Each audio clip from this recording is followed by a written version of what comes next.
In today's lecture we will discuss about improvement in food resources. ठीक है, जो भी फूड के संसाधन हैं, फूड के रिसोर्सेज हैं, उनमें कैसे इम्प्रूवमेंट किया जा सकता है. It is a very important topic. ठीक है, देखिए फूड जो है वो हमारे लिए सोर्स ऑफ एनर्जी है.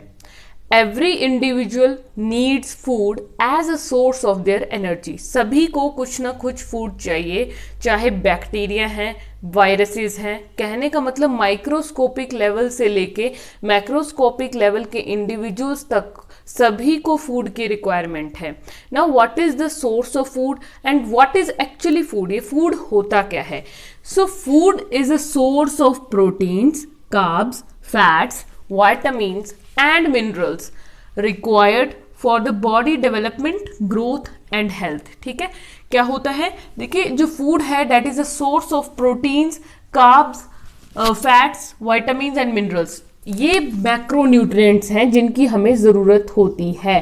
तो इन सब का सोर्स है food which is required for. अब ज़रूरत क्यों होती है बॉडी को, क्योंकि बॉडी की डेवलपमेंट के लिए, ग्रोथ के लिए एंड हेल्थ के लिए. ठीक है, तीनों चीज़ों के लिए ये चीज़ें हमें फूड से मिलती हैं. और फूड की ज़रूरत क्यों है, for development, growth and health. Okay, now what is the source of the food. Food का सोर्स क्या है, वी ऑल नो. या तो हम वेजिटेबल्स कंज्यूम करते हैं, प्लांट्स, या तो नॉन वेज खा लेते हैं. ठीक है, तो दो ही सोर्सेज हैं फूड के, plants and animals. Okay, now what are the techniques used for obtaining the food. Food तो है लेकिन इसको पैदा कैसे किया जाता है, प्रोडक्शन का सोर्स क्या है, टेक्निक्स ऑफ प्रोडक्शन क्या है. One is agriculture. एग्रीकल्चर किया जाता है प्लांट्स के लिए. ओके, प्लांट से फूड बनाना है तो एग्रीकल्चर, फार्मिंग करते हैं. ठीक है, नेक्स्ट इज एनिमल्स. अगर एनिमल से फूड बनाना है तो एनिमल हस्बेंड्री. ठीक है, एनिमल से अगर फूड है तो जैसे काउज, बहुत सारी डेयरीज खोली जाती हैं, डेयरी फार्म खोले जाते हैं. या फिर आप बोल सकते हो कि एनिमल हस्बेंड्री में जो हैन के लिए खोला जाता है पूरा. ठीक है, जहाँ से आप एग बाय कर सकते हो. Now food production efforts. Food production के लिए क्या क्या एफर्ट्स लगाए गए हैं, कुछ एफर्ट्स अभी तक, यस ऑफ कोर्स लगाए गए हैं. देखिए ग्रीन रेवोल्यूशन और व्हाइट रेवोल्यूशन आपने नाम सुना होगा, हरित क्रांति एंड श्वेत क्रांति. So what is the meaning of these revolution? Green and white revolution means like green revolution में क्या था कि जो grains हैं उनकी production को बढ़ाया जाए. और white revolution का मतलब है कि जो milk का production है उसको बढ़ाया जाए. Okay, white क्या होता है, milk होता है. So milk की production को increase करना is related to white revolution. And green revolution से related है कि grains की production को बढ़ाया जाए. Okay, जो food grains होते हैं, अनाज की production को बढ़ाया जाए.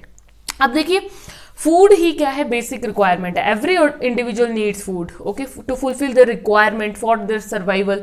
पानी एक हद तक ठीक है कि जल ही जीवन है, बट जल के आधार पर ही क्या व्यक्ति सर्वाइव कर सकता है, it's not possible because our body required so many different kind of nutrients. Okay, next is like food production efforts तो होने चाहिए but without degrading the environment.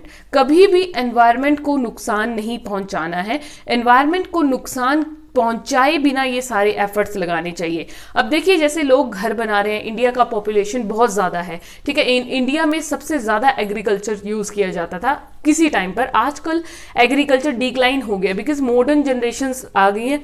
तो ये मॉडर्न जनरेशन के पीपल क्या करते हैं, अच्छी जॉब्स करना चाहते हैं, वो एग्रीकल्चर फार्मिंग नहीं करना चाहते हैं. ओके, सबकी सोच बदली है. बट होता क्या है, देखिए कि जितनी ज़्यादा घर की डिमांड बढ़ी है, एग्रीकल्चर में गिरावट आई है. पॉपुलेशन बढ़ी है, फूड की डिमांड बढ़ी है. अगर डिमांड बढ़ी है तो हमें फूड की प्रोडक्शन भी बढ़ानी पड़ेगी अकॉर्डिंग टू द पॉपुलेशन. और अगर फूड को प्रोडक्शन बढ़ानी है तो हमें उसके लिए जगह चाहिए. देखिए चाहे आपने खेती बाड़ी करनी है, चाहे आपने कोई डेयरी फार्म खोलना है या हैन फार्म खोलना है, हमें किस चीज़ की ज़रूरत है, लैंड की ज़रूरत पड़ेगी. और अगर उस लैंड में घर ही बनते जाएंगे तो ये सारी चीज़ें कहाँ पर हो पाएंगी फिर. ठीक है, सो हमें दोनों चीज़ों में एक बैलेंस बिठा कर रखना है. ठीक है, किसी भी चीज़ को एक्सेस में नहीं होने देना है, otherwise it will create a disturbance in this ecosystem. Okay, so now food availability and food access both are important. food देखिए एक है कि फूड तो अवेलेबल है, बहुत सारा खाने का भंडार है, जैसे स्टोरेज हाउसेस बनाए जाते हैं, फूड स्टोर्स होते हैं, आपको बहुत सारा फूड मिल जाएगा. बट इंपॉर्टेंट थिंग क्या है, फूड का होना ही जरूरी नहीं है, उस फूड तक आम आदमी की पहुंच होना भी जरूरी है। ठीक है, फूड तो है लेकिन उसे कोई खरीदेगा ही नहीं तो वो खराब हो जाएगा, then it is a kind of waste. Okay, so it is also important that both availability and access are important. ठीक है, कि फूड होना चाहिए और साथ ही साथ उसके प्रति जो है उसके लिए पहुंच भी होनी चाहिए लोगों की, वो उसको खरीद सकें। कहने का मतलब है, और खरीदने के लिए क्या चाहिए, देखिए आप कैसे खरीद सकते हैं, मनी चाहिए। सब्जी खरीदते हैं बाजार से तो क्या चाहिए होता है, पैसे। तो पैसे चाहिए तो उसके लिए कमाना भी पड़ेगा, कमाना है तो फूड भी चाहिए। ठीक है, हर एक चीज एक दूसरे से इंटरलिंक्ड है, हर एक चीज, पूरा का पूरा साइकिल। मनी चाहिए फूड की एसेस के लिए, जमीन चाहिए, मतलब हर एक चीज, वाटर चाहिए उसकी सिंचाई के लिए, everything is linked with each other. Okay, so food is very very important, okay, for the survival.